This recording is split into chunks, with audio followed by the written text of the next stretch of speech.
Un saludo a todos los que estáis viendo esta charla hoy, 23 de marzo de 2020, en este tiempo de reclusión por motivos sanitarios, y para los que la estáis viendo en cualquier momento gracias a la iniciativa de la Asociación de Jóvenes Investigadores en Ciencias de las Religiones, a la que pertenezco, y del Observatorio de Religiones Comparadas de la Universidad de Sevilla.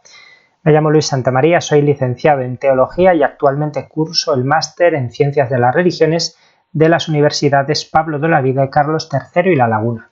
Y os podéis preguntar, ¿protestantes en Zamora?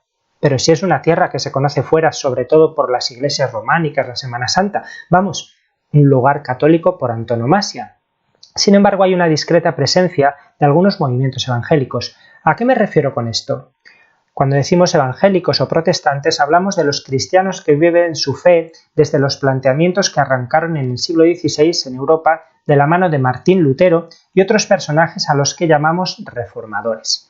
Precisamente aquí podéis ver a Lutero hablando delante del César Carlos, el emperador Carlos V, en la Dieta de Worms, en 1521, defendiendo unas ideas que supusieron la ruptura de la cristiandad occidental en dos grandes facciones, la católica y la protestante. Nos ubicamos entonces en la parte protestante o evangélica. Por cierto, si alguien quiere profundizar en este tema, le recomiendo este libro que podéis ver ahí, que escribí hace ya unos cuantos años con mi hermano David, licenciado en Sociología, a quien mando un abrazo virtual y no contagioso desde aquí. Bueno, pues ya he hablado de mi libro, o mejor de nuestro libro, y comenzamos con lo importante. Algunos diréis, bueno, si hay evangélicos será cosa de hace poco, por la inmigración o yo qué sé, porque en Zamora, lo que se dice Zamora, pues mirad, en la provincia de Zamora hay 4 grupos evangélicos, que son la Iglesia Española Reformada Episcopal, las Asambleas de Hermanos, la Iglesia Evangélica de Filadelfia y las Asambleas de Dios, y tienen su historia, algunas bastante larga, así que no os marchéis si queréis enteraros. Está claro que uno de los hechos más importantes que marcan la separación entre la Edad Media y la Edad Moderna es la Reforma Protestante, pero ojo, como dice el autor evangélico Daniel Vidal, en España hablamos de dos reformas, la Reforma del siglo XVI y la Segunda Reforma del siglo XIX. Y lo explica así, os leo. La llamada Reforma en España se redujo a núcleos aislados de personas, por lo general de posición social relativamente destacada, incluso religiosos, que se sentían atraídos por el sentido espiritual de las doctrinas luteranas, pero que permanecían más o menos encerrados en pequeños círculos carentes de proyección exterior. Es decir, que la entrada de las reformas de las nuevas doctrinas de Lutero en España tuvo lugar de una forma minoritaria y marginal. Por ejemplo, el historiador Juan Bautista Vilar, fallecido recientemente, habla de un rotundo fracaso de la primera reforma, porque se extendió especialmente entre algunos círculos cultos relacionados con el humanismo europeo, pensemos en Erasmo de Róterdam, y más familiarizados con la lectura de la Biblia. Ahí podéis ver a la izquierda la portada de la llamada Biblia del Oso, la primera traducida al castellano por obra de Casiodoro de Reina y Cipriano de Valera, en 1569, y por cierto, muy utilizada todavía hoy por los evangélicos de habla hispana. Pues este protestantismo minoritario tuvo que vivir en la clandestinidad y fue perseguido. Fueron muy sonados los autos de fe en los que se condenó a los que fueron señalados como protestantes. Y ahí en la foto inferior podéis ver una imagen que recrea el que tuvo lugar en Valladolid en 1559. Podemos decir que el protestantismo regresó a España en el siglo XIX en lo que se conoce como la Segunda Reforma. Bajo el reinado de Fernando VII comienza una débil tolerancia hacia los protestantes y en este tiempo empiezan a llegar a España diversos misioneros evangélicos extranjeros, sobre todo británicos, que recorren todo el territorio nacional, además de algunos organismos como la Sociedad Bíblica a la que pertenecía el inglés George Borrow, al que veis arriba a la derecha, un importante propagador de la Biblia conocido popularmente por estas tierras como Don Jorgito el Inglés. Curiosamente, este nuevo movimiento evangélico arraigó más en ámbitos rurales y en las clases populares, como vamos a ver en esta charla. Bajo el reinado de Isabel II, los protestantes sufrieron persecución y exilio, pero esto cambió tras la libertad de cultos decretada en 1868. Sufrieron los vaivenes de la libertad religiosa según las distintas constituciones que fueron cambiando en este tiempo y con la guerra civil y el régimen franquista fueron colocados fuera de la legalidad y sus bienes fueron saqueados o expropiados. En 1967 se modificó esta situación al promulgarse el derecho civil a la libertad religiosa, pero siguió habiendo dificultades y obstáculos para las confesiones religiosas minoritarias. Con la Constitución del 78, como sabemos, se volvió al reconocimiento de la libertad religiosa con todas sus implicaciones, y en los años 80 los evangélicos de un montón de iglesias se unieron para formar un órgano que los representase ante la Administración para la negociación de acuerdos de cooperación, la llamada FEREDE, Federación de Entidades Religiosas Evangélicas de España, y su actuación cristalizó en los acuerdos de cooperación firmados con el Estado español en 1992. Y ahora ya vamos aterrizando. ¿Cómo se vivió todo esto en la provincia de Zamora? Como podéis ver, tenemos aquí la portada de la última novela del genial Miguel Delibes, El hereje, porque su trama no es otra que el círculo protestante de Valladolid, ese que acabó con el auto de fe de 1559 que acabamos de ver. Pues resulta que en aquel grupo había diversos personajes relacionados con la provincia de Zamora, e incluso ese círculo tuvo ramificaciones en las ciudades de Toro y Zamora. Y como en tantos otros sitios, no constan datos desde aquel foco luterano hasta la segunda mitad del siglo XIX, cuando, como veremos dentro de un momento, encontramos a un grupo independiente de lectores no católicos de la Biblia que, con el empuje de misioneros evangélicos itinerantes y vendedores de Biblias, comenzarán su historia particular. Pasamos ya al primero de estos grupos, la Iglesia Española Reformada Episcopal. En la foto estamos viendo su Catedral del Redentor en Madrid, por el barrio de Malasaña. Esta iglesia reformada y genuinamente española nació por obra del religioso escolapio alicantino Juan Bautista Cabrera y Bars, por tanto católico, que desde muy pronto se acercó al anglicanismo en un destierro voluntario a Gibraltar, que era el lugar a donde iban exiliados los que pertenecían a otras confesiones religiosas en aquel momento. Pues se hizo anglicano, ahí lo tenemos revestido con sus ornamentos, y cuando vuelve a España tras el cambio de régimen de 1868, se pone a la cabeza de un amplio sector del convulso y minoritario protestantismo español de aquel tiempo y da forma a una iglesia española muy peculiar, autónoma, con estructura episcopal, es decir, bajo el mando de un obispo propio, y que comienza su andadura con un sínodo que se celebró en Sevilla. Cabrera, obispo electo ya en 1880, fue consagrado obispo 14 años después, en 1894, por manos de obispos anglicanos de Irlanda. En los años duros de la Guerra Civil este movimiento corrió serios peligros. A lo largo de todo el siglo XX, la IERE fue trabando contacto con otras iglesias episcopales del mundo y firmando con ellas acuerdos de intercomunión, así como con los veterocatólicos. Desde 1980 forma parte oficialmente de la Comunión Anglicana. Ahí en la foto inferior aparece el obispo actual con algunos de sus presbíteros y diáconos, los ministros de la Iglesia. El primer testimonio con que contamos de la intervención de la IERE en la provincia de Zamora data de 1879, cuando, según las crónicas de la propia Iglesia, en la localidad de Villa Escusa, un grupo de lectores de la Biblia no afiliados a ninguna iglesia solicitan ayuda del ministro de Salamanca para que les visite e interprete las Escrituras.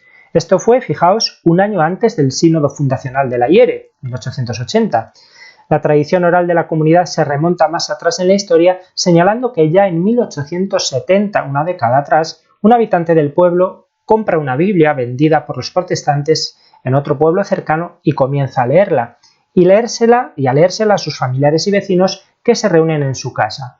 Después de tener problemas con el párroco del pueblo, ya que se trataba de una actividad prohibida, este hombre se entera de la existencia de una congregación protestante en Salamanca y le pide al pastor que acuda a Villa Escusa a predicarles. En 1880 por fin se pide permiso al fundador Cabrera para erigir una parroquia protestante en la localidad, y aquí en las fotos podéis ver la iglesia, el cementerio y una vista general del pueblo de Villa Escusa.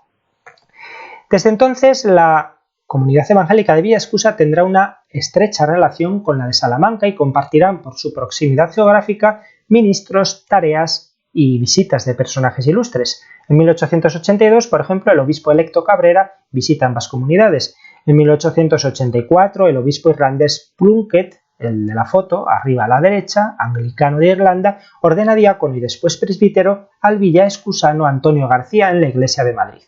Fue un tiempo en el que hubo algunas agresiones debidas a la diferencia religiosa, episodios de intolerancia y también un cierto movimiento misionero de los evangélicos por pueblos cercanos. La capilla fue inaugurada en 1894 y al año siguiente encontramos la primera abjuración hecha pública por un creyente protestante de Villaescusa que desea regresar a la Iglesia Católica y hace todo un proceso canónico con el Obispado de Zamora. Habrá más casos. A partir de entonces, habida cuenta de la relevancia que tenía la comunidad reformada en aquel pueblo. En 1909 tiene lugar un hecho bastante significativo socialmente y es el nombramiento como alcalde, entonces esto lo hacía el gobernador civil, de un miembro comulgante de la IERE. Y finalmente en 1915 la comunidad de Villaescusa acuerda por fin su ingreso oficial en la Iglesia Española reformada episcopal. En 1920 se cita su escuela de enseñanza primaria para niños como uno de los establecimientos evangélicos de enseñanza presentes entonces en nuestro país. Durante la Guerra Civil la situación se hizo insostenible en muchas ciudades y pueblos y la IERE sufrió muchas dificultades que llegaron incluso al encarcelamiento y ejecución de algunos de sus miembros. En Villaescusa se cerró la escuela, que jamás se volvería a abrir, y el pastor fue condenado a muerte en 1939, pero solamente encarcelado finalmente. Sí fue fusilado Atilano Coco, que era el pastor de Salamanca y que estuvo siempre en relación con Villaescusa. De hecho, nació en Guarrate, un pueblo en el que habían predicado los protestantes de Villaescusa. Ahí podéis verlo en la foto más grande, con algunos niños en la escuela evangélica que regentaba en Salamanca. Muchos conoceréis su figura ahora por la película Mientras dure la guerra, pues era muy buen amigo de Miguel de Unamuno. Después de la contienda, la IERE está a punto de desaparecer. El gobernador civil de Zamora expropia el templo y la escuela, que serán recuperados más tarde por las gestiones de la embajada británica. Tras la muerte del presbítero que atendía a la comunidad, a partir de 1945 se asigna la responsabilidad de la parroquia de Villaescusa al pastor de Salamanca.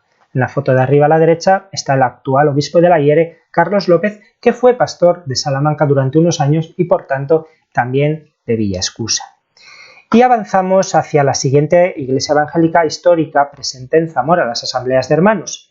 El origen de esta denominación de tipo congregacionalista hay que buscarlo en el siglo XIX, concretamente en Dublín a partir de 1825, cuando varias figuras protestantes pretendieron formar una agrupación de creyentes en Cristo por encima de barreras de iglesias y confesiones, llamándose simplemente hermanos y pretendiendo una organización más sencilla del cristianismo, como la de la iglesia primitiva. Por su importante concentración en la ciudad de Plymouth, se los empezó a llamar hermanos de Plymouth. El personaje principal de esta denominación en su origen fue el pastor John Nelson Darby, que veis arriba a la derecha, y en torno a él, pues varios creyentes evangélicos empezaron a estudiar la Escritura, a celebrar la fracción del pan los domingos.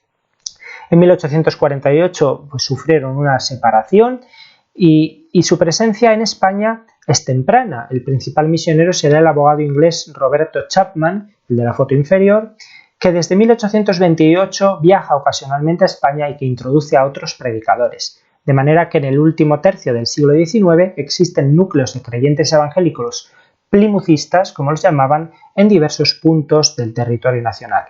En cuanto a lo más reciente, en el año 2004 formaron pues, una plataforma que los congrega y los coordina. Las primeras noticias que se conocen del núcleo primario en Barcial del Barco datan de la llegada a este pueblo de un ferroviario que busca apoyo espiritual y contacta con el misionero inglés Arturo Challis, que reúne un grupo evangélico en Barcial, que pronto pasa a Castro Gonzalo, donde la misión progresa más. Antes de morir, Challis establece la obra en Benavente, donde se convierten algunas personas. Pero también hay datos que hablan de la predicación de un misionero extranjero en varias localidades en 1880 y hay algunos testimonios. Durante la Guerra Civil, los falangistas asaltan la capilla de Castro Gonzalo, asesinan y torturan antes a 2 líderes de la congregación y se trata de uno de los primeros ataques del bando nacional contra los protestantes en toda España. También es asaltado y desvalijado el local de culto de Benavente y el veterinario evangélico Audelino González, en la foto de la derecha, es encarcelado. Yendo a 1957 comienza la obra evangélica en Toro y cuando al año siguiente llega a Zamora Rodolfo González, hijo de Audelino, afirma que él y una mujer eran los únicos evangélicos en la capital. Con el tiempo pueden comprar una casa y ahí establecen su local de culto que permanece hasta hoy. En las fotos podemos ver una iglesia, vamos, la iglesia que tienen por fuera y por dentro en la actualidad, y a Rodolfo, que es uno de los ancianos o líderes locales. Además, la comunidad evangélica de Hermanos de Valladolid tuvo una actividad evangelizadora en la localidad de Villalpando en la década de los 60. Y pasamos ahora al siguiente movimiento, las Asambleas de Dios. Veis que voy muy rápido, pero hay mucho que contar. Lo hacemos siguiendo el orden cronológico mundial, porque a nivel de Zamora estos son los últimos que han llegado. Tenemos que contextualizarlo en el marco del pentecostalismo, un fenómeno peculiar que ha tenido lugar a lo largo del siglo XX en las diferentes iglesias cristianas y que está cambiando a marchas forzadas la configuración del cristianismo mundial. Su origen está en los comienzos del siglo XX, Kansas 1901, California 1906, empiezan a suceder hechos extraordinarios que atribuyen al Espíritu Santo, y pues en un congreso que hubo en Hot Springs, en Arkansas, en abril de 1914, una serie de creyentes evangélicos pentecostales del llamado Movimiento de Santidad formaron las llamadas Asambleas de Dios, que pronto pasaron a ser la mayor denominación de tipo pentecostal en el mundo. Bueno, tuvieron un cisma, tuvieron que expulsar a algunos que negaban la doctrina de la Santísima Trinidad y se fijaron las verdades de la fe en 1916. Las primeras congregaciones en España se fundaron en 1920, misioneros pentecostales que venían de Suecia, y bueno, después con la Guerra Civil y la posguerra no se fundó la primera iglesia oficialmente de las Asambleas de Dios hasta 1950 en Málaga, en la localidad en concreto de Ronda. En el año 63 ya se constituyeron en España de manera oficial. Pues estas Asambleas de Dios están presentes en la ciudad de Zamora desde 1994. Su responsable desde su establecimiento en la capital es el pastor estadounidense Guillermo Jackson, enviado como misionero por el Consejo General de las Asambleas de Dios. En el primer momento, el domicilio familiar fue a su vez el lugar de culto y de estudios bíblicos, y la capilla actual se establece en 1997. Es común verlos en actos de evangelización callejera, en sus bautismos en lugares públicos, como el que vemos en la foto de abajo, en pleno Río Duero, en el año 2019, y se desplazan a otras localidades de la provincia donde hay cultos periódicamente, como sucede en Toro. Y llegamos así al último grupo protestante en Zamora, el más numeroso en la actualidad. Se trata de la Iglesia Evangélica de Filadelfia, cuyos miembros son más conocidos como Aleluyas, en su práctica totalidad del pueblo gitano.